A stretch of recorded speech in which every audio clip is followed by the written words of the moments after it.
Ali Terai, good to have you here, my friend. I've been excited for this one, really looking forward to the opportunity to catch up, to pick your brain. I feel like whenever we chat, I get a lot of wisdom from you. I get a lot of value from you, and I would have loved to have done this in person, but no Melbourne trips on the radar anytime soon. But my friend, I wanted to start with something I heard you say on our mutual mate Dyl Buckley's podcast. You said, our challenging moments are usually the ones that define us. For you, what are some of the defining moments or influential factors that make you the man you are today? Yeah, for sure. There's a few that stick out. And if I go back, childhood's always a pretty key time. And for me, it was my relationship with my dad. That's probably been one of the big ones. Growing up, he was an alcoholic. He really struggled. I was an only child. Mum was kind of a lone ranger and looking after me. And I think I saw the two sides of one really amazing parent that's like, that you want to emulate and follow and that just gave you everything. And then I saw the side of another parent that was, probably the polar opposite to that. And that obviously came with its own series of challenges, especially when you're a kid. But one of the things that I've always been about is like, when you go back to that line around the challenging moments of what define us, is now when I reflect on it at this point in life, I learnt so much more in a way from my dad in terms of what not to do, in terms of the lookouts and the watch outs that I needed to take along the journey as well, in terms of watching him, having dreams that he didn't really fulfill, that he left unfulfilled, and that being something that I never really wanted to do in my life, seeing the impact that alcohol had on his life and, being a young lad that grew up in the hills, sort of making a choice, about 6-7 years ago that, I was going to give up the drink and not really go down that path as well. So I think when I go back to that, like those challenging moments, they do influence you. And often for, I think a lot of people, it's like, we maybe don't dig into those challenging moments enough to see what you can then learn from them. Like there's usually so much richness and gold that you can learn in terms of, hey, how did I approach that challenging moment? What did it teach me about myself? What am I not going to do? What do I like? What do I not like? Who do I actually want to be? And every time that I've had a challenging moment, like to me now, the challenging moments, I nearly look forward to them because they're going to happen regardless. And it's like, okay, well, bring it on. Like what's going to come from this? Like, a couple of years ago, my mum passed away sadly. So, I had to navigate through that. She had cancer and she was living in Perth and COVID was happening and all of that. And that was probably one of the biggest ones in recent memory. And it was like, all right, navigating that, especially when, she was like the person that always had my back and we were super tight. But it was sort of going through that. But even in that experience, just sort of had that similar type of mindset. It's like, okay, well, how do we keep shining her light? How do I make sure that, I'm still being the person I want to be for the people around me, my kids, my wife, everyone else? And, how do you actually navigate a situation like that that's going to be in the top handful of things that probably going to experience? And it's like, okay, well, what are the learnings here? And a lot of the time it was, okay, well, what are my practices? What are the happy places to go and retreat into? What are the memories that I want to share and want to live on? And how do we share her story and her legacy and continue that going? And yeah, it was like upon reflection, even though the moment's a challenge, like just learnt so much from it too. I really appreciate you sharing that with me. It strikes me that you have a beautiful view on all of these moments that have happened in your life and your ability to respond to them with maturity, with grace, to be vulnerable, to be open about it is admirable. I wonder though, for you, is that hindsight? Like when you're a young man and you're growing up in that environment and you look at your dad, who for a lot of young men, like your dad's a figure that you aspire to be like. Were you able to see it for what it was then? Or did it really hurt you at the time and was there some animosity? It was a tricky one because mine and my mum's relationship was so close. So I think it would have been really hard if it was a battle on both fronts, because I did have an example of like just the most amazing parent too. What it was more though, and it's still a core part of who I am, is my tolerance for like shitty environments and shitty situations isn't very high. And I think that's why it was probably a big reason of why I love entrepreneurship, where you essentially get to create new worlds and you can take ultimate responsibility for that creativity or that art form.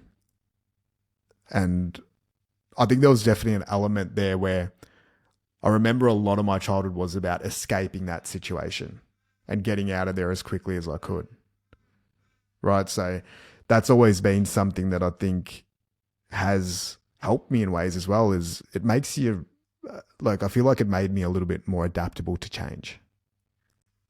It's really interesting that you say that, because one concept that I'm fascinated with at the moment is this idea of life by design and how we can create our own lives. And I think maybe the generation before us, our parents' generation, like I look at my dad and my mum and they were both hustlers. They worked so hard and I have so much respect for them. And I see a lot of people who, followed that kind of plan in that generation, didn't have some of the opportunity that we do today with technology and the opportunity to start a business or lean into a passion as a way of work and a way of creating a living. And I think, for me personally, it's like this idea of a life by design is so attractive. And you mentioned it there, like when you feel like maybe your childhood was out of your control in some elements, but then you can create your own environment now. Like how heavily do you think that's influenced your push to make your business successful? Like, is that something you fall back on any time there's a real challenging or pivotal part of your business journey? Yeah, for sure.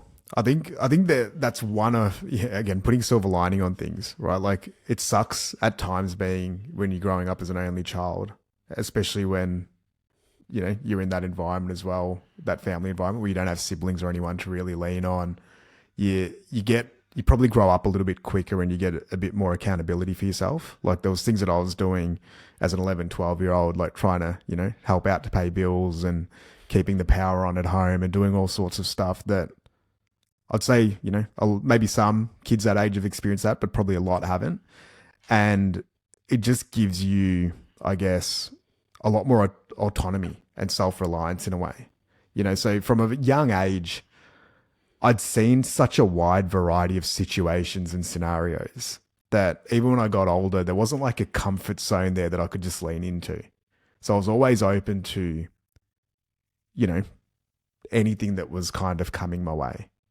And I just had that foundation. And yeah, it's interesting even now, like now having, a great family and being in that. It's funny, like now security and stability is probably more important.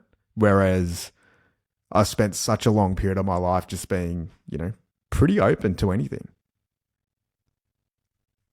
And just sort of saying, all right, well, how do you make the most of this opportunity or situation? And that's probably been a big part of my life story. Like, not really good at many things, like never had any real significant skills. The only thing that when I really look back on it is I could take in a fair bit around what was happening. So a decent amount of, say, call it situational awareness around the world around me. I could understand a wide variety of like people's behaviors, even from a young age. Like I was always very observant of that because you kind of alert when you have one parent that's a little bit off the rails. It's like, you never know how the day is going to really play out. Like I just remember one day, like we were at the shopping center and like my dad comes running out of the Coles and he's got like a steak tucked into his shirt and he's just running. So he's like stolen a steak out of whatever the Coles and he's getting chased by security. And I'm just sitting in the car as like a 10-year-old and then he just jumps in and then it's like a getaway. And I'm like, that is a random thing to happen when you're like 9 or 10. It's like, why don't you steal something better, mate? Like, but it's like you see just random events and situations like play out as a child. It's like, okay, well, I hope I'm never in that situation. But yeah, it takes a lot to surprise me. I think it's so beautiful the way you can look at all of this because I Mate, I live in a funny area, like in Wollongong, Yeah. right? There is a mix of, it's actually, there's a lot of polarity. There's a mix of wealth in the same Yeah. areas that a lot of low socioeconomic, struggling people who are addicted to drugs, alcohol. There's a lot of that polarity that exists in the same environment. And I look at young kids who grow up and they're on that more challenging end of the spectrum. And I think, oh, you just need someone in your life who can show you that there's a different way. And you're probably so privileged to have your mum in that respect, because otherwise, if you grow up around two examples of that in both of your parents, and most kids idolize their parents, they don't know any better than what they're taught at home or what they see at home every day. It's so easy to fall into that life. And I look at you now and the reality that you exist in: father, husband, successful business owner, a guy who is lent on by his mates for advice, for wisdom. Like, man, you should be so proud of who you are today. No, thank you, brother. That means a lot. But No, yeah, like, I mean it. and I think there's a lot of people, like, yeah, even when I look back on my life, like I know firsthand, like, of people that have had it so much harder.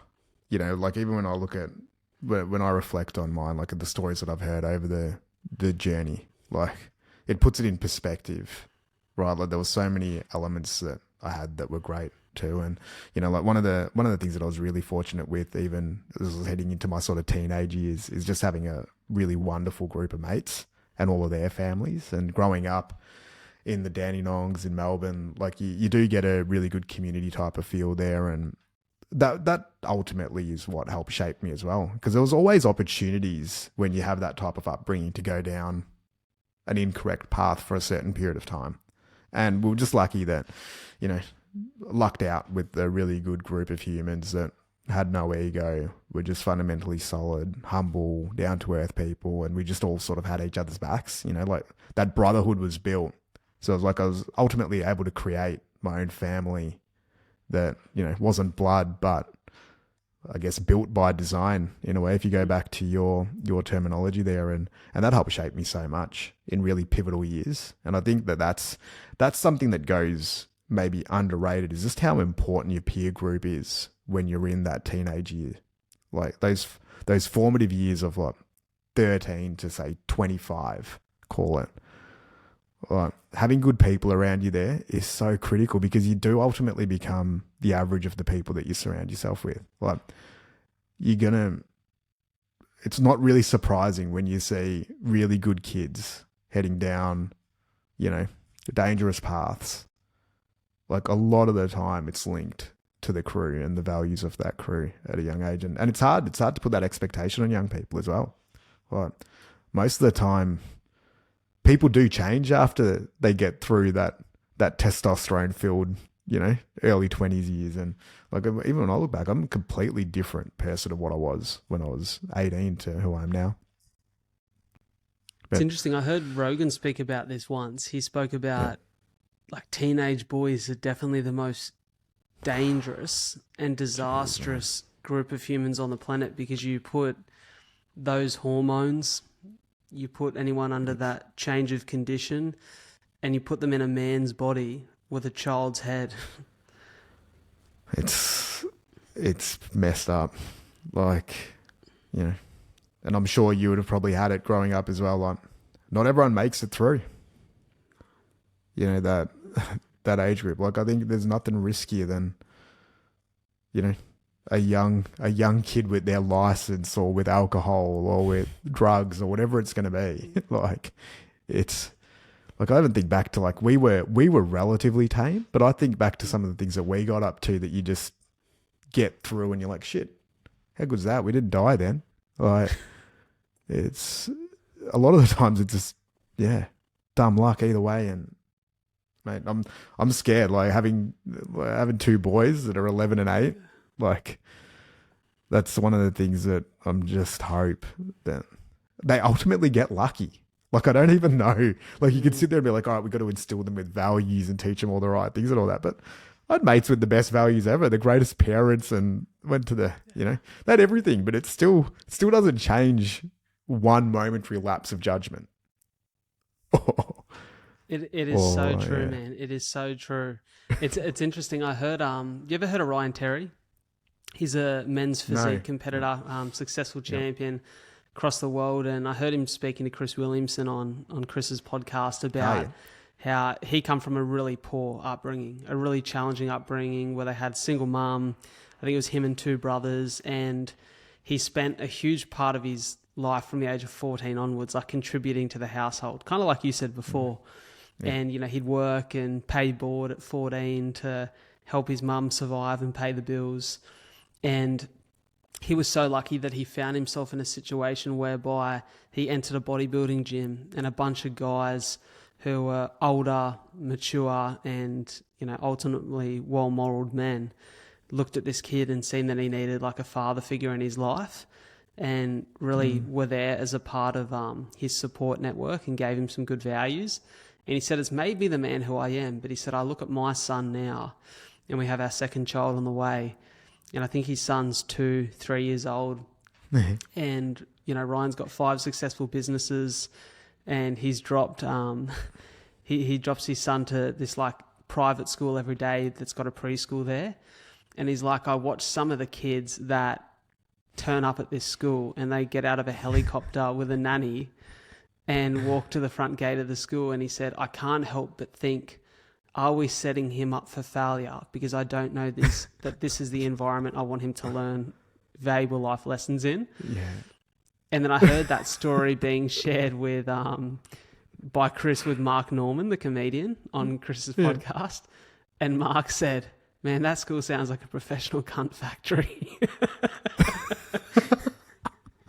And I was like, it's so true that it can go both ways. You can grow up so underprivileged that you get put in these really dangerous circumstances and situations, or you can grow up with too much privilege where ultimately you don't learn some of the lessons of hardship and hard work and ethics and morals that you likely should at a really really formidable or what would the word be, at a real time in your life in which it's important to develop that.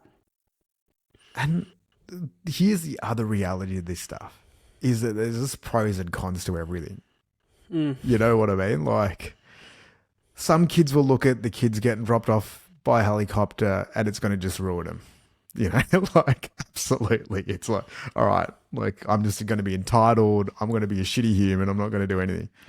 And then others might get inspired by it and they could be the next person that takes us to Mars or whatever it is, like, you never know how it's going to play out. It's the same thing, even like you hear stories of, kids that go to the shittest schools in the world and end up doing amazing things. Like, there's no hard and fast rule. Like, if you think about it, how many kids go to private school every single year? Like,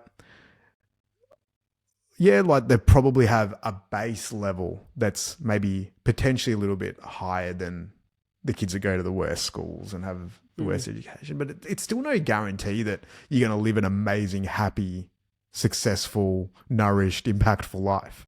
You know what I mean? Like, it's like, yeah. It's the thing that, again, like we mentioned before, like you think about, I love the notion of like situational intelligence and practical intelligence, because so much is placed on academic intelligence, right? Where you sit there and, in the book Outliers, like Malcolm Gladwell, he speaks about this, and they pretty much do studies and like, look, once you're above, like say if you're in the top 20% of intelligence, it's largely nominal in terms of how things then play out in terms of like income, family, like that. That's some measures in this study that they did. But the real difference is like, you can be an absolute genius, but if you don't have situational awareness, like you don't know how people operate, you don't know how to make decisions, you don't know how to weigh up what's going on in your environment, you don't know how to build rapport with people, it's not really going to matter how smart you are. Like, you could be in the top one, like 0.01%, but the world just won't interact with you in the way that you hope for. Right. And I think that's one of the skills. Like, the more and more I look at it, is how do we teach kids to just build that skill set, of just knowing how the world operates, how to directly communicate their wants and needs, how to get creative with problem solving and weighing up risk. Like, all of these things play such a massive role, I think, in how life plays out. Considering that question, if you ask yourself that, what are the lessons you take from that to impart on your own children, or what are the environments that you put them in to make sure they learn those lessons? Yeah, like I've been thinking about it heaps lately, just because now they're getting to the ages of 11 and 8. And we just have this word now where we're like situational awareness, right? So say if one just tries to cross the road without looking both ways, like somebody should call it out, whether it's me or his brother or whatever. It's like, hey, was that situationally aware, right? Like the other day, like we're at the shops and like someone was just wigging out, doing what they were. So the youngest one's like, oh, a bit of situational awareness. Let's walk on the other side, right? And I loved it. I'm like, that's brilliant. It's like these types of things. It's like, all right, well, and the thing that I want to try to teach them is like sometimes in life, there are things that we do either because of social norms of how we're conditioned that have very little upside, but they've got significant risk, right? It's like, so an example of that would be walking outside a street full of nightclubs at 4 a.m. on Sunday morning with your partner, right? Now, there's going to be very little benefit of just walking around, hanging around that environment, unless you've got a reason. But the risk is quite significant. Like if you get punched or if you get in some sort of altercation, there is an element of, well, what level of ownership did you have in being in that situation too? Like, what was there going to be a significant upside? Like if you're going on a date, maybe there was another spot somewhere a little bit safer or whatever. Like it's kind of weighing up and having Neil an internal calculator of, am I letting life, like, am I playing the odds of life in my favor or not? Or am I continuously just making these high risk, low upside decisions that don't really benefit me too much? And like, this is a very I've never actually, that's probably the first time I've actually verbalized that thought, but as I was just jamming on it, like it makes a bit of sense, right? Like the more situations and decisions that you can make just as a continuous practice that have a higher upside and a lower amount of risk, I think the better things will play out for you. That's a brilliant point, and I think it's a brilliant segue into your business life. If I look at Future Golf, which from my perspective looks to be a really successful business, you're building, you're growing. I speak to more golfers, and I'm selling real estate at the moment, right? So everyone in real estate loves golf, or you meet plenty of people who are near retirement age, or they're professionals who are buying houses in this area, and they love a game of golf. And the one question I can't remember the last time I played a game of golf. I'm horrible at it. And one question I ask every one of those golfers: have you ever heard of Future Golf? And mate, nearly every one of them says yes. And so explain for everyone what your business is, but then I'd love to hear how you made a decision to kick that business off. Yeah, for sure. So I guess simplest form, we're like, if you're familiar with ClassPass or like Uber Eats, we're essentially that for golf, where we partner with all different facilities and golf coaches and courses, public and private. And, and we try to get a more flexible golf membership for our members that makes it a little bit more accessible, so you can play a variety of different courses and clubs and try them out. Then, we offer golf as a golf handicap. There's events that they can play to build some community as well and to learn the game. So it's really like a one-stop shop for golf. Like if you're about to start your journey or you're getting into it or you're a social golfer, rather than just going and joining a private club straight away, if you're not ready for it, you've got Future Golf as an option. So I guess like the fundamental part of the vision is just getting more people playing golf, making it more accessible, making it a little bit more affordable. Did you start that as a pain point? Yeah, for sure. Was like that a pain point for you as a golfer?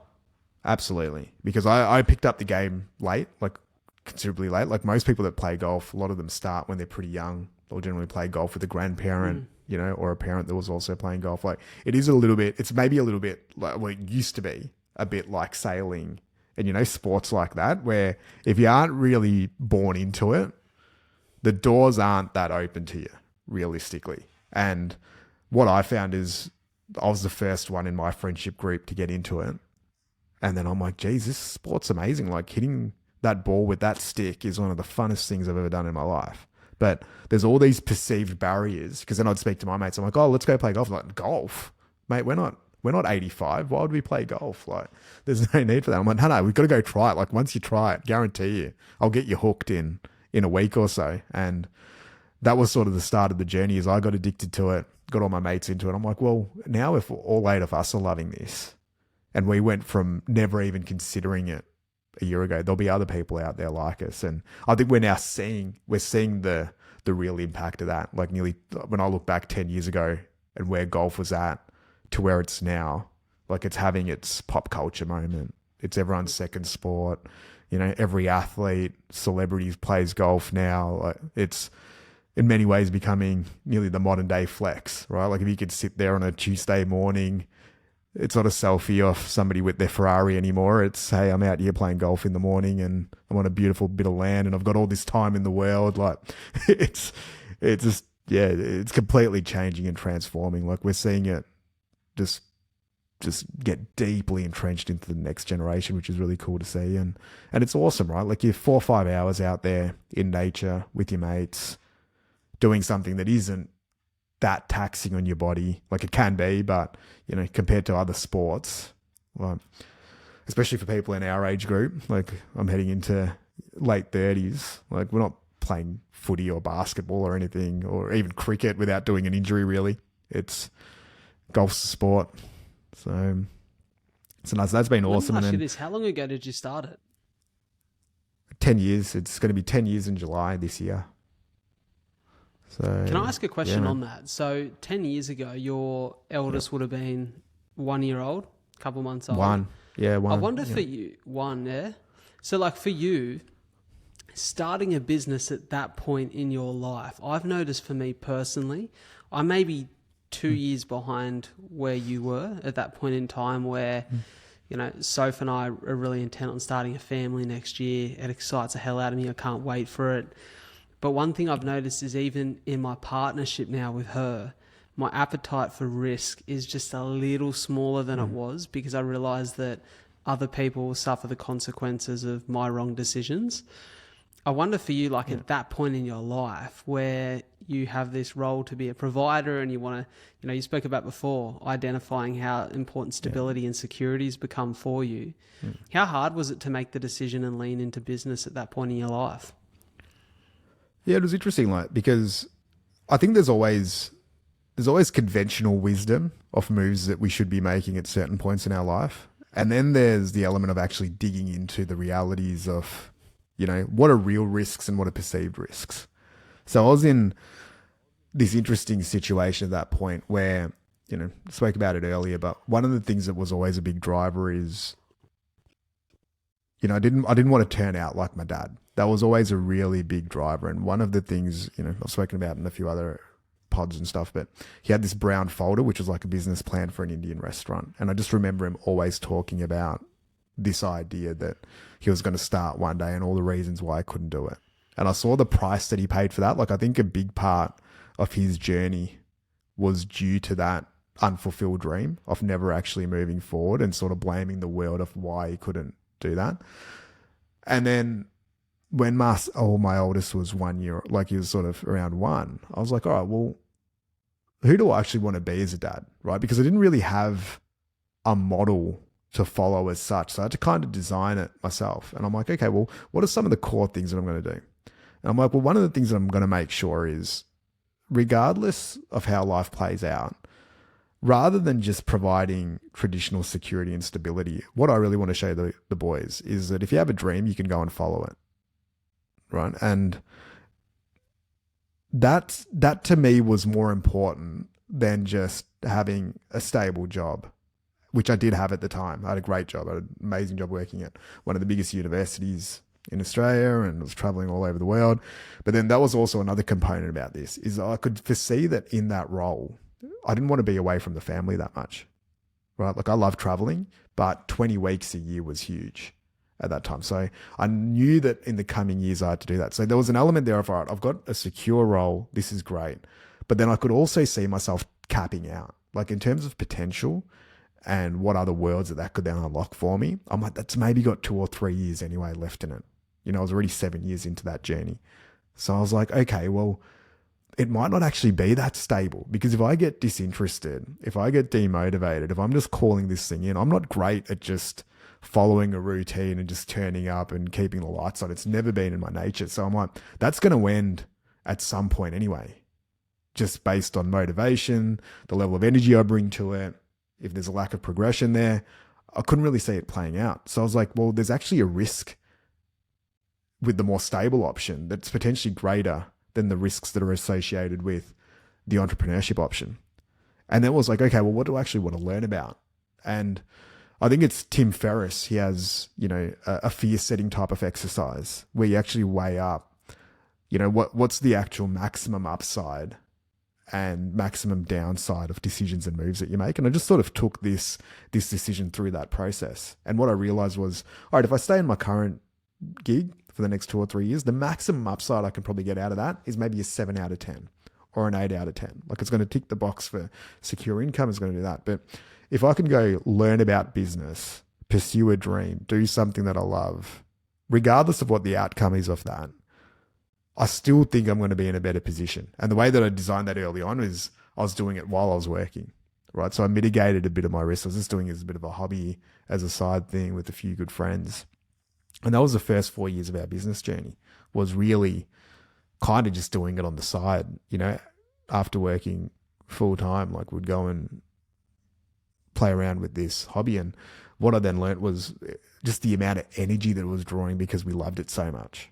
And that's sort of what drove it at the beginning. And then it was like, okay, well, now we've got something here that's pretty cool. We've built the foundations. Because this is the other thing with starting a business that a lot of people overlook is it takes a solid 12 months, if you're lucky, to just build the foundations in terms of knowing the industry, building relationships, understanding who's who, working your way around, seeing what the actual opportunity is, seeing if you've got a product that fits. Well, it's even with unlimited funds, it's really hard to fast track that. It's like going to the gym and just being like thinking that you're going to go to the heaviest bench press weight straight away just because somebody gave you a protein shake. Like, you still have to put in the work of learning the fundamentals there and going into the business of, the gym of business, essentially, to build that muscle. And I think having the learning mindset about business is what helped me so much. Like, I made a commitment at that point as well, is that I was just going to read 100 books every year for as long as it took to get a solid level of understanding. So I just educated myself, read them all, I'd implement them, would test them and iterate. So I'm like, there we go. Fundamentally, the foundations were set. And at the end of the day, like, even when I look back sort of 3 years in, even if the business wasn't where I wanted it to be, I'm like, shit, I've completely transformed myself along this journey and the people that I've met, the experiences that it's unlocked. So on that side, there was just so much more upside outside of just the conventional way of weighing up that opportunity for me personally. And then I realized that it's pretty aligned with who I was too. Like being able to adapt to change, being open to risk and uncertainty, like being able to be responsible for things and taking accountability, like all these things that you kind of need as a business owner, they were pretty aligned for me. Like, things that I knew a lot of other people found more difficult came super easy to me. And that was one of the other exercises that I went through, is like, does my skill set actually align to this? And there was elements of it that did, for sure. There's a few things that you said there that resonate with me highly off the back of things I've listened to or read lately. One of them is exactly what you just said there, relates to a Jimmy Carr quote. Like, what's the thing that for you is fun, that is challenging for other people? Lean into that thing. The other is, I don't know if you've ever heard of Barry Hearn, the legendary sports promoter. So you've probably heard of Eddie Hearn, who's a massive boxing promoter now, runs Matchroom Boxing, is behind most of the biggest fights in the world. His father set up that business, Barry, and I just listened to his whole book, like a 9-hour book on this guy who's in his 70s life. Fucking brilliant. I feel like you'd really enjoy it. And I was listening to the book, and it was sort of like his 10 rules for business and success. And it's just fascinating. The guy's got an innate ability to tell stories, and to make you laugh. And some of the stories are just fascinating. But one of the things I heard him speak about in the book, and one of the things I've heard him say on a podcast, was I was never the brightest candle in the room, but I always burnt the longest. And I was thinking about just that, right? Like, you're speaking about consistency and showing up and, with being able to withstand all of the challenges along the way and not be beaten by them, but grow stronger for them. And I genuinely believe that that is the key ingredient that exists in every successful person's story, is they were consistent for longer than most people were willing to be. Like, I don't think that there's any other secret to success outside of consistency. Like, when I tell you, Ali, I've spent 4 years listening to people who are successful podcasters, business people, athletes, and I've spent all this time trying to go, I want to do what I love full time and make it my living and lean into it. What's the thing that for them made them successful? And I reckon the only thing, strip back all the bullshit and all the stuff that's performative self-help and help sells books and podcasts and all of that. The one thing is they were able to withstand the period of time in which nothing was successful for them, and they did it for long enough that eventually it happened for them. And I genuinely think, like you, like myself, if you find something that you're passionate about, then your ability to withstand that and show up consistently for a long time is just so much higher than most people. For sure. And I think fortune favors the brave a little bit on this side as well. Like, you do need to have an element, and I think it's nearly a version of like humble self-belief on those journeys, like to stick at something for 5-10 years or whatever it is. Like, I've got enough insight on this where I would never say that I could do this again. Like, there's a lot of entrepreneurs and it's like, hey, yeah, like if this didn't work out, I'll just be able to go do it again. Now, I'm not that naive to think that I'd be able to replicate it, but I definitely, when I look back from 2014 and I think about even the stage of life, like being late 20s, having that energy, having that want for wanting to build something, like all of those circumstances came together at the right time.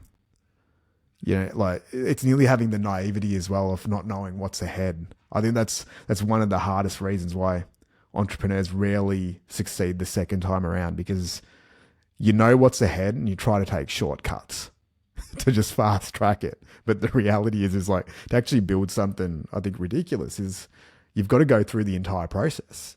It's like you're trying to shortchange the recipe, and there isn't any shortcut to that. So yeah, I think you're right. There's just something there around.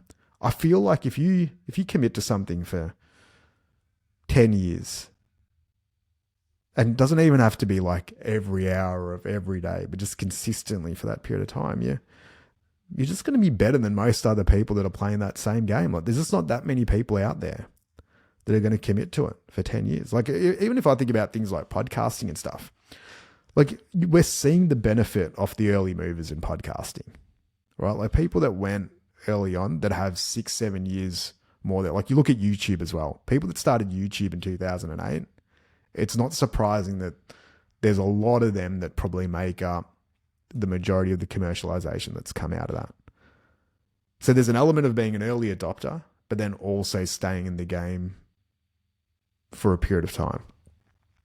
And in saying that, like in the business world, like there's like, and in most areas, right? Like even YouTube and podcasting, it's still never too late, right? Like you could still start, but it's like, hey, just be ready. I think the thing that trips a lot of people up is I'm going to come in late to the game, but then I'm going to dominate in a year or so. It's like to have that expectation in yourself when you're not the first mover is insane in any field without actually putting in that. Right, like you've nearly, if anything, if you're coming late in the game, you got to work 5 times harder than the ones that are already gone before you, right? Because they're not going to give you their spot, realistically, especially if there's a competitive environment, and with things like audience and years, that's 100% a reality of that game as well. But yeah, it's an interesting thing. Like, it's so fascinating. I wonder for you, like if you look back on your early Like you look back 10 years ago when you started Future Golf, I'm sure at that point in time you had an idea in your head as to what a successful business would look like. How was that definition of success in your business and life changed from that standpoint where you were to where you are now? Yeah, it's funny. Like when it started, like one of the big goals was play a bit of free golf. You know, that was the starting point there. Hang out with mates, and you know, like that's where it probably all began. And I was very cognizant at the beginning to not set too grand a vision for it. Like I always do this. Actually, I still do it to this day. Is I generally have an internal baseline where it's all upside. So as I'm going on the journey, it's like, okay, like back then it would have been like, if we get more than 10 members and it's just a club for me and my mates, that's a win.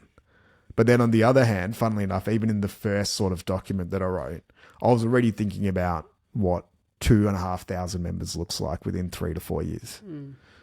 You know, and it was like, okay, and sort of figuring out, it's like, okay, well, if the universe and things play out our way, how can this thing actually unfold? And I love having that contrast of sort of in the day-to-day having a relatively low expectation of just to keep momentum going, but then also having one eye on the bigger picture and where this thing could go. But yeah, it probably wasn't too long. Like I'd say somewhere around 20, maybe 3-4 years in, it was like, okay, well, how do we impact 1 million golfers? You know, that became a big part of the vision and we're still on, you know, that one's still firmly in play. But then the first one was, how do we become Australia's largest golf community, which we probably ticked off about 2-3 years ago. Like that was one of the big goals, and it was cool. You know, it's cool when you set. There's something beautiful when you set goals and objectives, and then you see, you know, you achieve them, and you start realizing a lot of it is essentially a process. You know, like I still sit there and speak to some of the guys and the team members, and they're like, man, I still remember when you said that number and I never thought we would hit it. You know, like, and they're like, I still remember when we spoke about this. And like, there's a beautiful thing in that when you see something so imaginary turn into reality. Like to me, that's like magic. It's like alchemy nearly, where, and I'll look at Future Golf as a business, right? You know, we spoke about risk and upside. I started Future Golf with $50. You know, and all of its value is ultimately derived from negotiations and deal making and partnerships. You know, we don't own any of the courses. We don't have, you know, any of that stuff. It's just working with people to try to create value by aligning that with what the partners want, what the members want, and then us just simply facilitating it for the greater good of everyone involved. And that cycle, like it has to be so mutually beneficial. Otherwise it doesn't work. You know, at any point, if the member's taking too much from the partner, we're taking too much from the member or the partner, whatever, like if there's an imbalance anywhere in there, the whole thing, you know, it can go out askew. So there's a beauty in that too, when you can create a business that's just, yeah, it just feels very mutually beneficial. I wonder for you, Ali, like, if you think about that early intention you set to be the master of your kingdom, to create your own environment because of what you experienced through your childhood, does the environment that you exist in today feel like an environment that you're fully in control of? It's a bloody good question. Yeah, I was just listening to something the other day and it just put things into perspective. It's like we sit there and we want to have a perception of control.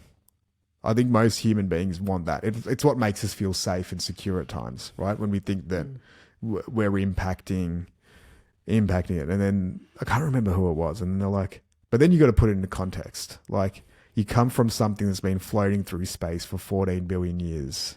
You're traveling on a planet that's spinning around at like 26,000 kilometers.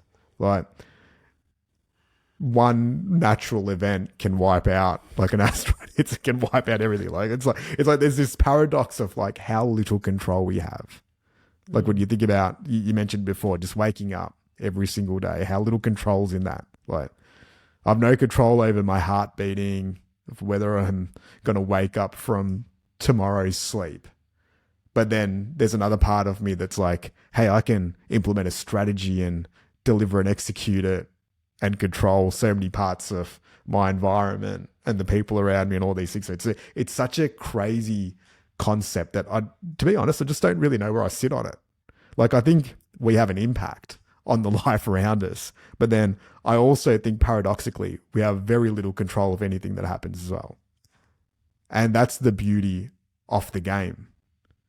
It's got so much randomness to it, but then it's also got elements, like for sure, where there are a lot of things that are happening that feel very aligned to how I'd want them to happen.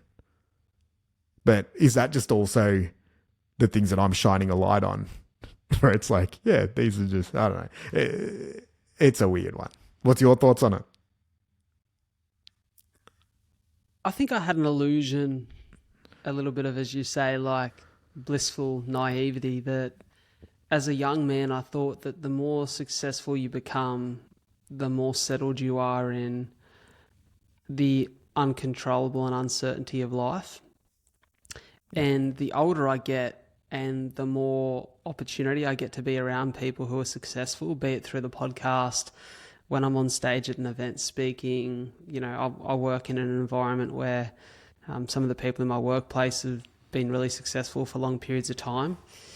And I still see almost this franticness because they don't know when the next paycheck's coming. Like, you know, real estate's a funny environment where, you know, you can have a great month, but if you take your foot off the pedal, next month can be shit.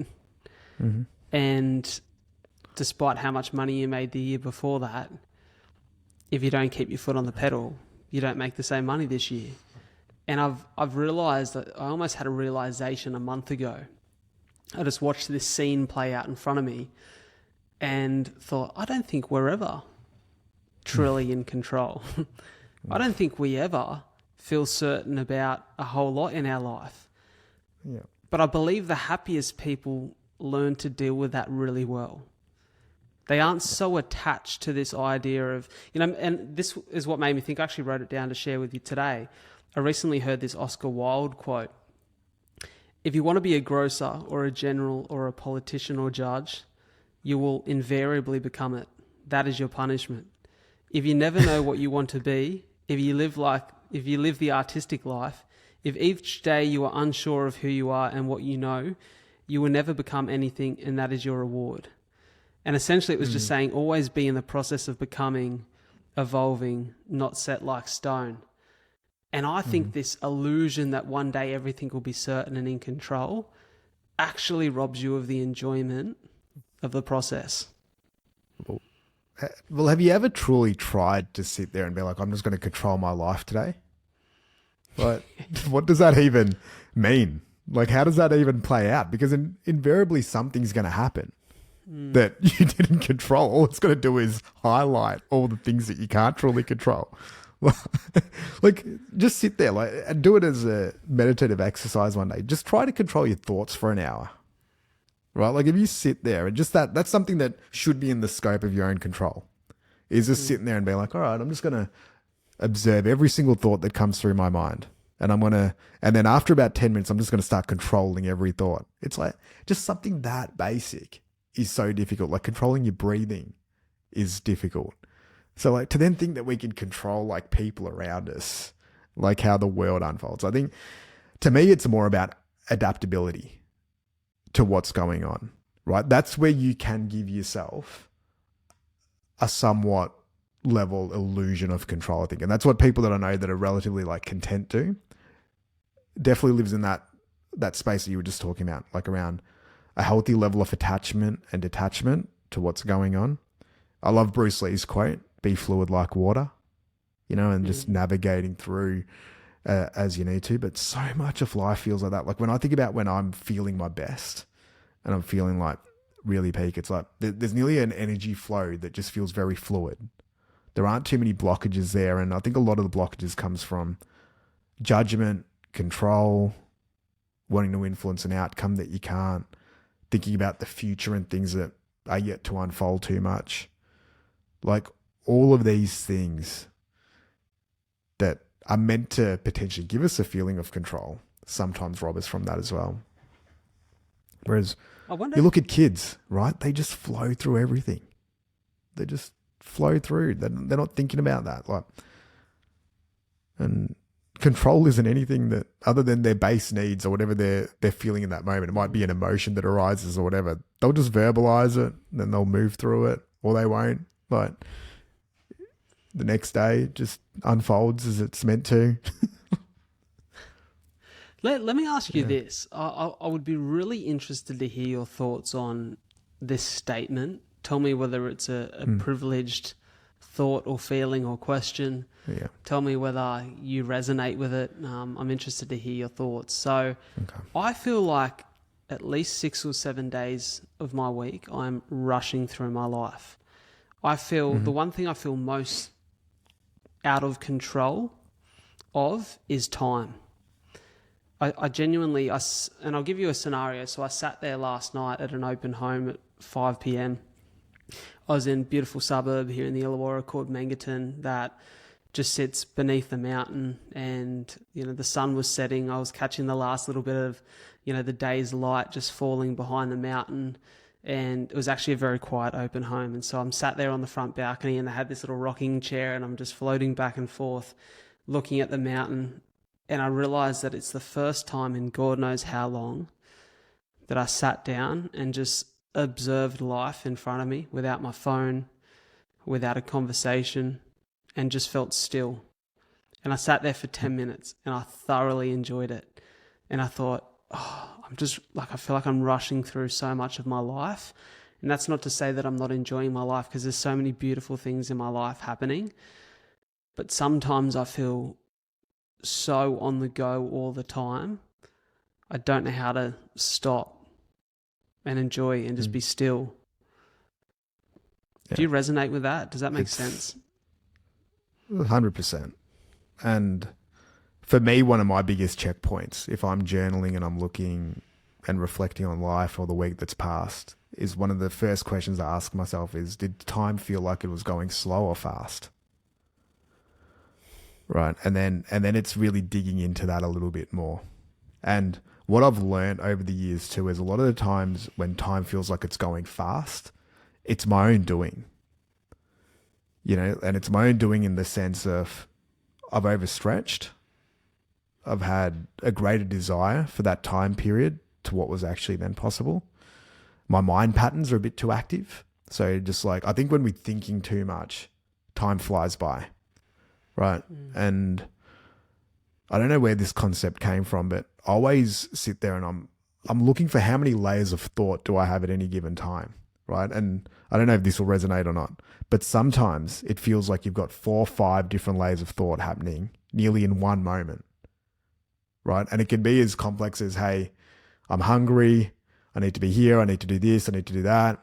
I'm feeling an emotion. I'm doing all these things. So for me, the ideal formula is like, if I can sit there and sort of observe thought patterns, it's like, do I just have 1 to 2 layers of thought patterns here? And that's what, like, there's different forms of meditation that really focus on this. I can't remember the full science behind it, but it's like alpha and theta levels of brain waves that go through our minds. But when you get into a deeper form of meditation, so say, for example, if you use like a mantra meditation, after a while, if you're just saying the same words over and over in your head, you should get down just to 1 layer of thought pattern, which should be relatively smooth, right? And that's the actual science behind different forms of meditation, like even deep breathing and stuff like that. It just lowers the waves of the thought patterns.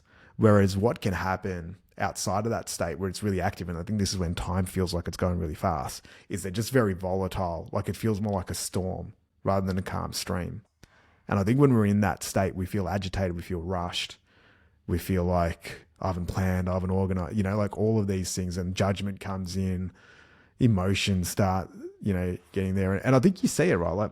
Like anytime I see somebody that's experiencing road rage, to me, I'm like, oh, like hopefully you can find some peace in your thought patterns, right? Because I think road rage is one of those examples where like all of a sudden it's like, what series of activities have happened that while you're in the vehicle has made you that angry and agitated? Or like life circumstance to that point that like you have to be flipping out, you know, and whether you're going to get to a destination within, like, are you going to get there a minute earlier or a minute later?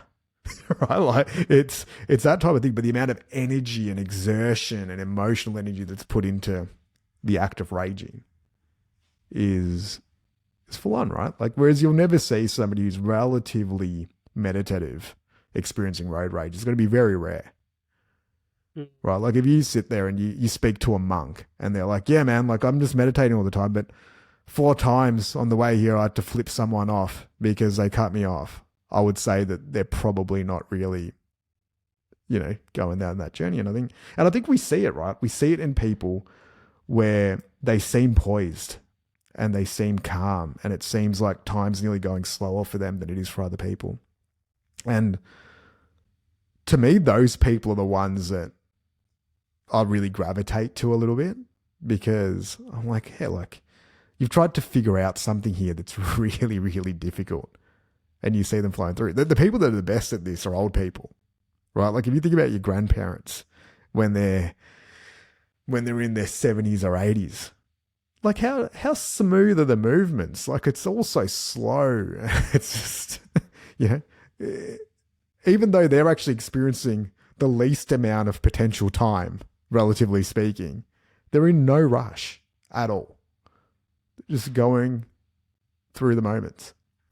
It's so true. And it's almost the more time we think or perceive that we have in our life ahead of us, the faster we tend to move. Yeah. Yeah, it's interesting. What a weird paradox, right? Man, it's so weird. I think even the paradox between Western and Eastern civilization and the way that we view time. I spoke to, I don't know if you know John Kerwin, legendary All Black. Yep. And I spoke to JK last year on the podcast. And one of the things that sits with me all of the time, and I think about it, especially right now, at this point in my life in which I feel like I'm rushing, is JK spends 6 months of his year in New Zealand for the rugby season, and then the other 6 months of the year for the rugby season in Italy. He's a coach over there. He lives just like 20 minutes outside of Venice. And I said to him, what's the polarity between your life in NZ and Italy? And he said, Brad, the thing I'm most aware of is how in New Zealand, I love it. It's my home. It's where I grew up. It's where my children are. I have a beautiful home here. I've got some great friends here. He said, and in NZ, it takes me 3-4 weeks to organise a coffee catch up with my mates because we're all so busy and everyone's got so much happening. In Italy, the moment we land and put foot on the tarmac from our flight, my wife and I send a group text to all of our friends over there. And within half an hour from getting from the airport, everyone sat around a table at a restaurant in the village for dinner, to have some food, to drink some wine, to catch up. And, I think about that and I'm like, man, to me, that sounds so amazing right now. But it's completely in my control to make the decisions to slow down a bit. But we have such a hustle culture in the West, right? And there's parts of that I love. Like I love routine. I love routine for most of my life. I love being up early in the morning to go and exercise because it makes me feel great and it gives me so much energy and vitality back. I love being as effective as I can be with my work. But I'm realizing that I've taken this tool, be it productivity, that is supposed to make me more effective at the things I don't necessarily want to be doing, to give me more time to do the things that I want to, that I value.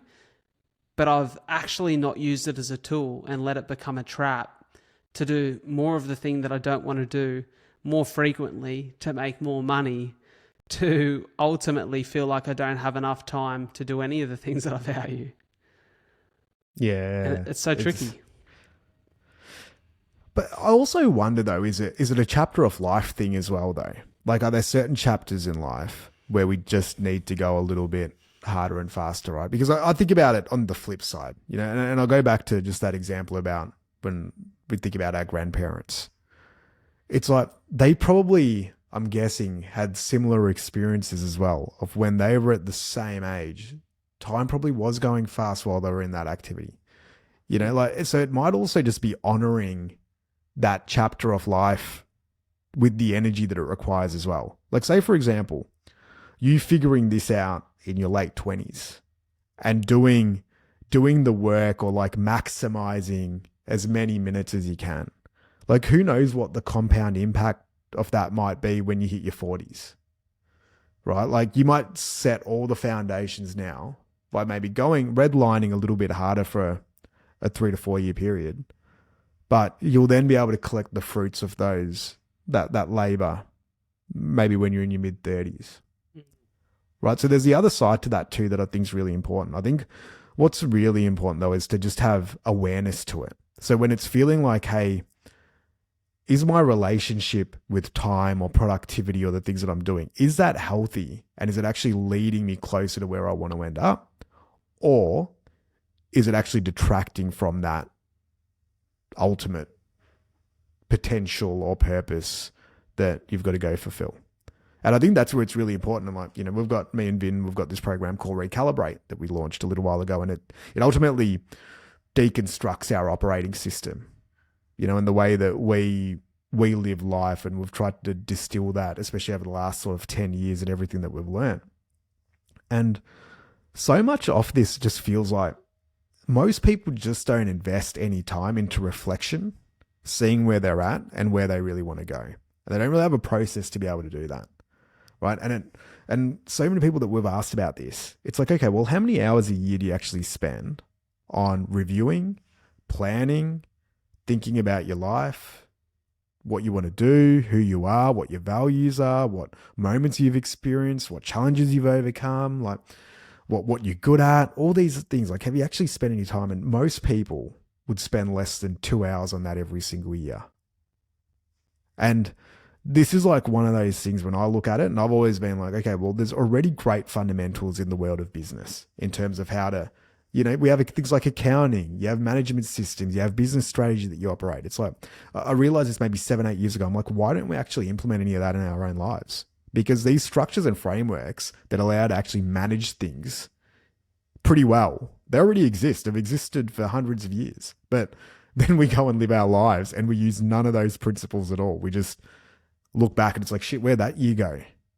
Where I just lost 4 years and I didn't even think about it once, what I was actually doing, why I was doing it, how I could have improved it, what I needed to change. And the craziest part of this too is for most people, even people that like we've seen that are like, man, my life sucks. Like it's so far away from what I want it to be. When you actually go through that process, you realize somewhere between 60 to 80% of it is absolutely on point. It's like there's usually somewhere between 10 to 30% that needs to be changed and optimized. But that 10 to 30% feels so magnified because you're always thinking about the things that aren't happening, right? Like if you think about it right now, you could list, I'm guessing 50 things that are going really well, right? But we could have a 5-hour conversation about the 4 things that have been running through your mind for the last 6 months that you're still working on figuring out. But those 4 things might take 80% of your cognitive bandwidth, opposed to, really. And I think it's just the human brain or whatever, like how we're programmed, like for survival instincts or whatever. I don't know why, but it just is what it is for all of us. Like our way to magnify negatives and losses and things that aren't happening versus what actually is just so disproportionate. And I'm not going to proclaim that I'm a master practitioner of gratitude or anything, but because I actually think practicing gratitude, funnily enough, as basic as that is, it's one of the hardest things to actually live. Right? Like you could give it the cliche thing, like, yeah, I'll journal and I'll think of 3 things I'm grateful for, but guarantee you I've forgotten about it once the first shit thing happens. Like if there's a fire going on somewhere, I'm not thinking about there's 9 things that I'm grateful for at that given point in time. But it's so true. I think it's interesting. Seneca said it best that we often suffer more in imagination than we do in reality. For sure.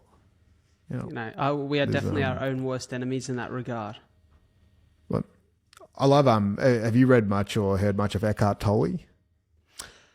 I've heard you speak about Eckhart, but I haven't read it. Man, Eckhart Tolle, if you haven't heard of him, he's just like this old big German dude and just got the most basic principles around the present moment. And he always talks about stuff like that too. He's like, okay, well, like if you ever just check in, like what problem do I have right now in this moment? So when you're sitting there with somebody that's maybe experiencing something and they're feeling unhappy about some event that's about to happen or that's happened in the past or whatever, Like just that beautiful check-in off, am I actually experiencing a problem right now? Like you might have some shit things going on right now today, but right now you and me are just sitting here. You know, we're in our bodies, we're breathing, we're connecting, we're talking. Like right now, given this moment and for the last hour, hour and a half, whatever it's been, there's been no problems, right? But most of the moments that we actually live, there's actually no problem happening in that specific moment.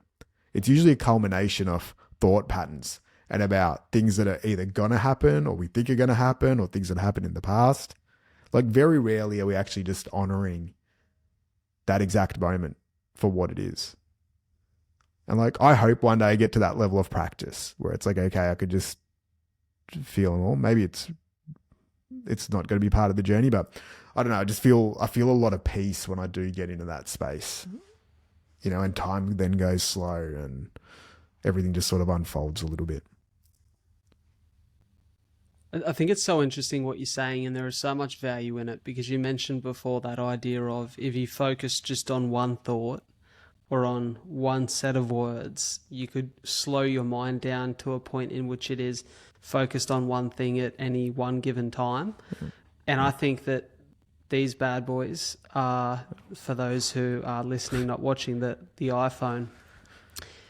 You know, I think of Johan Hari's book, Stolen Attention, or Stolen Focus, sorry, and how much of our focus and our presence has been stolen by the technology that exists around us. And I'm so aware of it. You know, because I'm on my phone all day for work. I have headphones in all day because I'm answering calls, and there are so many positives to what I do. But I'd be lying if I said there were some days that I don't miss my job as a labourer, where I was building wedding marquees on big properties and I just had a bit of steel or a bit of timber thrust over my shoulder, walking back and forth in a pair of work boots, looking around at the landscape, usually on these gorgeous properties. And I felt a far greater level of stillness and presence than I do day to day. But it's my job now to learn to switch that off a little bit more. Like you think about, man, if you think about like when you were a kid, and these things didn't exist. I remember there were days where I'd get on my longboard, my skateboard with mates, and we would go out with $10 in your pocket, and you would literally skate all day, go for a swim, pop in a Macca's.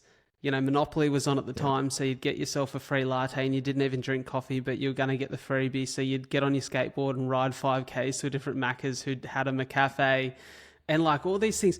Bro, we survived without them. But if you leave your phone at home now, you panic.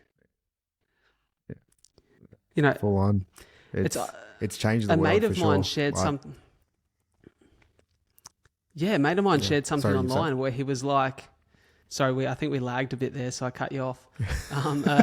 A mate of mine shared something online the other day saying, when did our phones become digital leashes to keep track of where we were at any given moment so that you could not be free and properly escape? And I'm like, that's such a beautiful way of putting it. I've never thought of it like a digital leash. Yeah, no, it's like, I think Elon Musk was talking about it recently. He's like, well, we're already bionic because there's a phone attached to our arms, our hands most of the time. Like if you think about it, there's so much that I outsource in terms of brain power to this phone. Like it helps me get places. It tells me where I need to go. It communicates with people. It keeps me informed. Like the only thing is it's just not implanted at the moment. But if you think about it, like most of the world is semi-robotic because they're always attached to a device. Like most waking hours, there's very few people that I know that aren't engaging with some form of a screen or some form of technology for a relatively big portion of the day. And you're right, 10 years, 20 years ago, we used to actually get bored. Do you remember that? Like, yeah, like the feeling of boredom. It's actually rare to feel truly bored these days. Like you have to be, it's nearly a gift. If you can find the time and the lack of distractions to get bored right now, you've done pretty well. Like, do you ever hear that anymore? Like, I remember like kids, like we would always be like, oh, I'm bored. Like, I never hear many people saying like, oh man, I just had a day where it was just so boring, because you've got some dopamine fix. It's going to be just waiting for you on your phone. Like, it's such an available release. It's such an interesting question. I remember last year I went on a little 2-day retreat with two of my best mates, and we went and just spent like 2 days in this little cabin in a place called Brayton, which is like kind of Southern Highlands of New South Wales. And so interesting. We're having this conversation because we made a rule to put our phones away and have deep, engaged conversations, and we've done some reflective exercises. And one of my mates brought a footy, and we're out in the yard kicking the footy, and there was a dog running around. And my mate Foons said he grew up on a farm, and he was like, mate, I remember the days that I used to sit there and just kind of like stare at a tree and sit next to the dog, and you were just bored, but like that was life. Like, you actually had time to sit and be still. And I actually think our lack of boredom kills our creativity. For sure. Like, to do deep work, to get those random creative thoughts and all of that, I think there is an element where we need to get into that space of just real stillness and contemplation. Like, I remember it was maybe a year and a half ago, 2 years ago, I did a silent meditation retreat for 3 or 4 days. And that was one of the most powerful experiences, just in terms of being in the presence of other people while you're awake for the entire day, but just not saying a word to anyone. And how you're able to then connect with people, it's interesting, without anything verbally needing to be said and no noise. And then what that then does to your own thought patterns and stuff. Like, I think it was like day 2.5. Like, your thought patterns are so basic. Like, I remember it felt like maybe an 8-hour period there where like all I was thinking about is like, oh, there's a bird. Oh, I need to take a piss. You know, like it was like there'd be a thought like every 15 minutes or 20 minutes. Like, you're not thinking about anything else other than there, because everything's just settled down. There's no noise. There's no distractions. You're just sitting there, like, even eating. Like, eating, I hope one day somebody does this. Like, just creating a silent restaurant. So you go in there, there's just no noise, no talking. Because it's one of the coolest experiences of just sitting there and like truly eating your food and sharing that experience with other people while they're eating, but just in silence. And then you see like, there's still a level of connection. Like, people still smile at each other and there's still things happening, and you just hear like the little pitter patters of cutlery and whatever, but like you're smelling every part of the food, you're tasting it all. Like, I think it's cool, especially in this world that we're living in. Like, if you've got the opportunity just to explore some of those types of experiences, even if you're not really into that space, just for the level of difference and just pattern breaking the day-to-day monotony of, you know, a relatively active life, which is what most people are living. Man, some of my greatest breakthroughs have come off the back of solo travel. Because when you're on the other side of the world, and like when you're traveling, you don't have internet a lot of the time, when you're not at your hotel or you're not sat down at a cafe, and just walking around with a coffee in hand or sitting down at a restaurant and eating a meal. And I'd often take like a journal around and a pen and just write some thoughts and sit and think. And some of my greatest breakthroughs and, you know, greatest clarity has come off the back of those trips. Mate, that's probably in my top 2 or 3 favorite things to do. Like, when you were saying that, that's, if somebody watched me traveling, that would be like, this is the most boring thing I've ever witnessed in my life. Like, it's just a random dude just walking around by himself with headphones on, with a journal, same thing, with a book. And there's just something beautiful, I think, about different environments and just really being by yourself in that sense. And I know it's not for everyone, but oh my God, like at the moment, I'm hankering for a solo trip for sure. And I've been really lucky. Like, my wife's always been really supportive of that.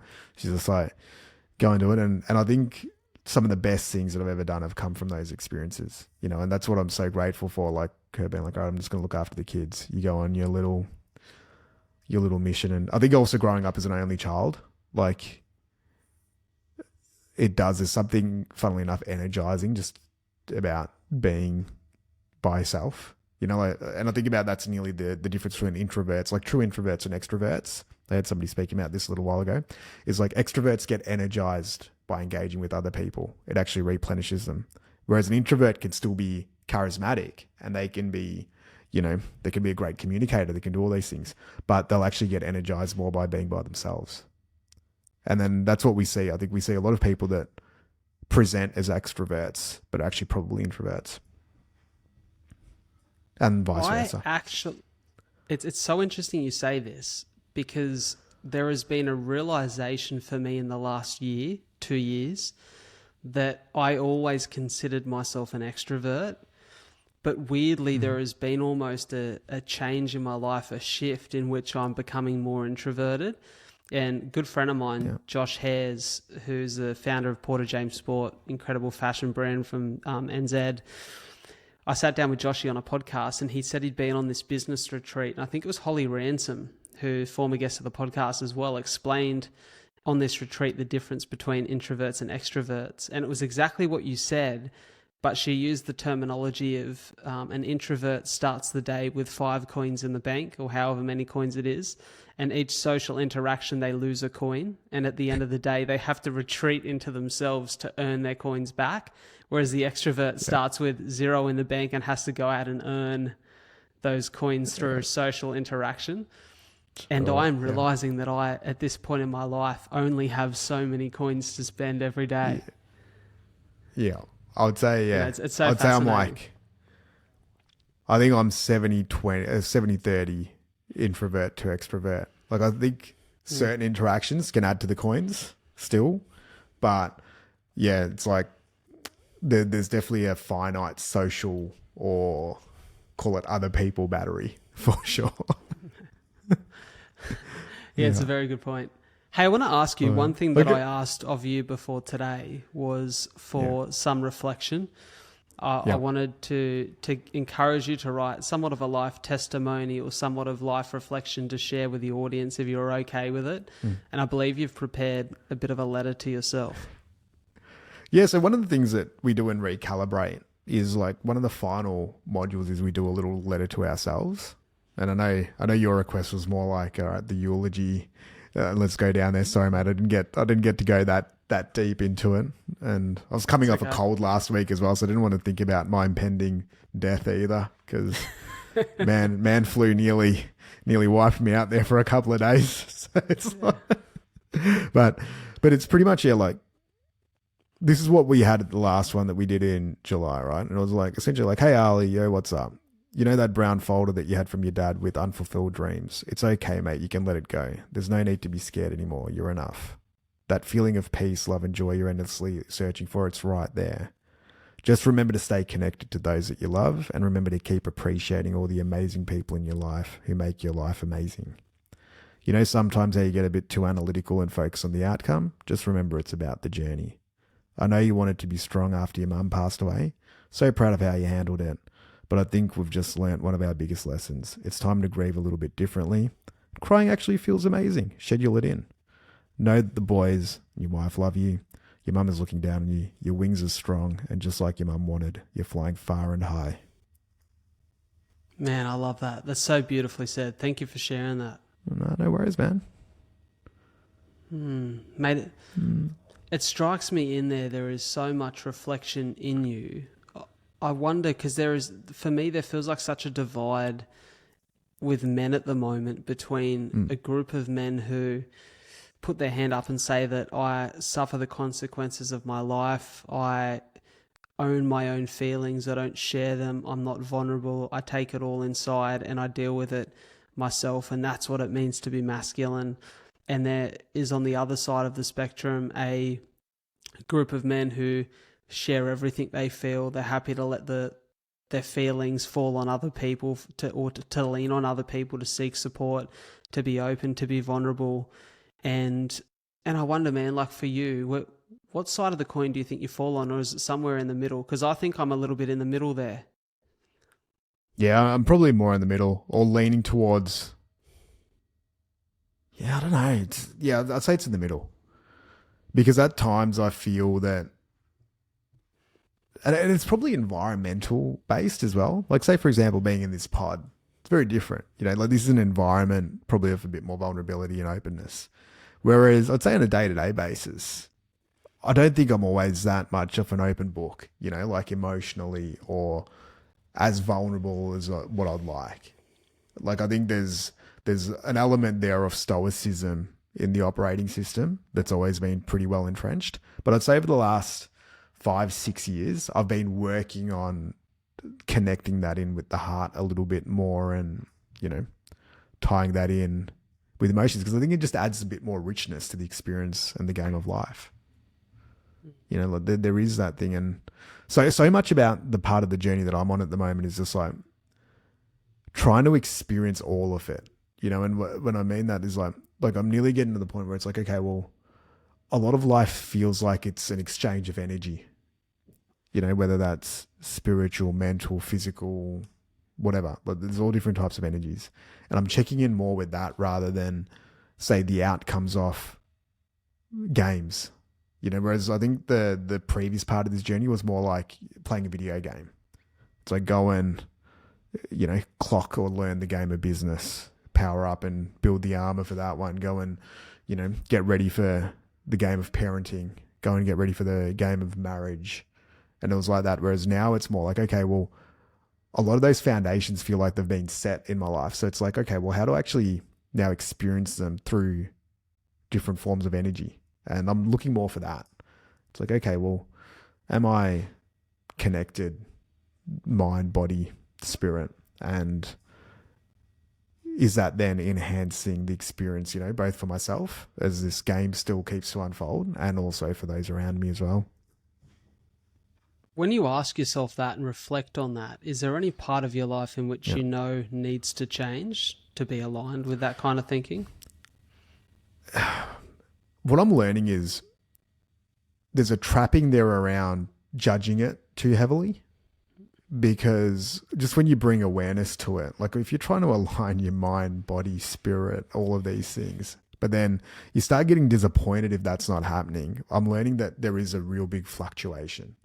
Even just as the day plays out, like you can, and just bringing awareness to that, just understanding that there's certain things here that are going to have impacts on it, right? Like if I sit there and catch up with a really good friend, it's probably going to like unearth excitement energy or love energy or whatever it's going to be, right? If I have a cold plunge in the morning, that's probably going to exert some physical energy and it's going to change that. So just being aware more of, all right, what are the different toolkits that are available for certain parts of it? And yeah, just being a bit fluid with it. And then making little adjustments as I need to, as it plays out, right? So it's like, let's say after getting sick last week, I was like, okay, well now physical energy needs a little bit of nourishment. Eat some good food, get back into a bit of exercise, get outdoors a little bit, but then also knew when I was sick, it's like, all right, well, I actually need some rest energy, just to nourish the mind, just to actually sit and do a bit of nothing, like it's not going to be that energetic. It's going to be different and not getting annoyed or frustrated with that.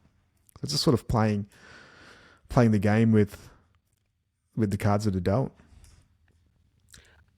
I would say, Ali, that like, sitting here today with you thinking about what this episode is going to mean for a lot of people who listen or who watch, to me, some of the keys are to live a life by design or a life of intention.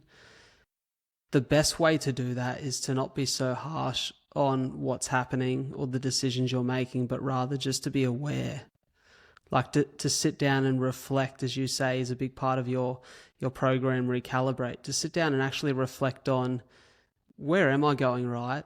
And where would I like to change some areas of my life that feel like they're a little bit out of flow? And I just think that the answer to that is probably what you said there. Like, how often can you get still enough or dedicate time to that to actually be aware of what those answers to those questions are? For sure. And just even, I think just shining that awareness on things is such a massive part of it. You know, being conscious about the life that you're trying to live and becoming a little bit more purposeful. And I think the other part as well, like just for the listeners, is, you know, I think we actually spoke about this more in the pre-pod, but we were speaking about like opportunities and the champions that come into our lives. Like that's another real big part, I think, about living a great life is when those opportunities come knocking on your door. And, you know, and the concept is essentially like in life, we'll have people that are champions for us that will give us an insight, or they'll tell us that we've got a bit of potential that maybe we couldn't really see, but then they'll also take an action for us. Like they'll make an introduction, or they'll give us something to move us forward. And very often we don't answer that call. You know, we ignore it, or we say, I'm not good enough for this, or I'm not ready for this yet.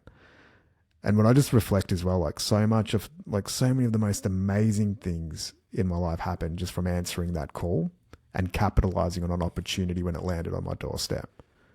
And I've seen that just with a lot of people that I'd admire a lot, is that they will, when an opportunity comes their way, they will grab it with both hands and they'll move forward on it.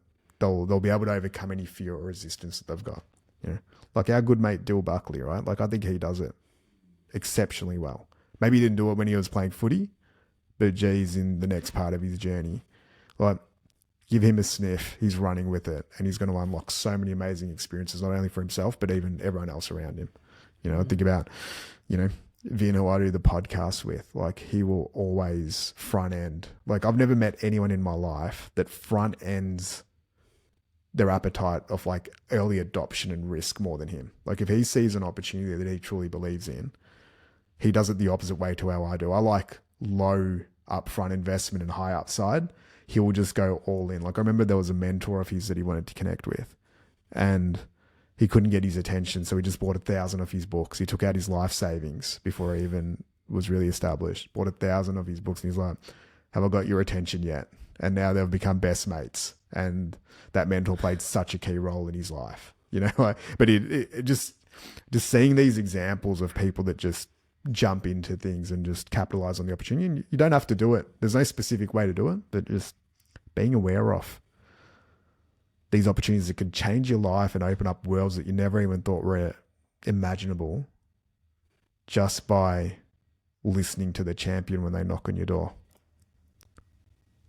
Man, that's a beautiful message. And in closing, I want to thank you for being a champion for me, being a champion for so many people in your life. I'll share with the audience what I said to you before we hit record today, that I still remember the first time we ever interacted and had a proper conversation was face-to-face through the screen.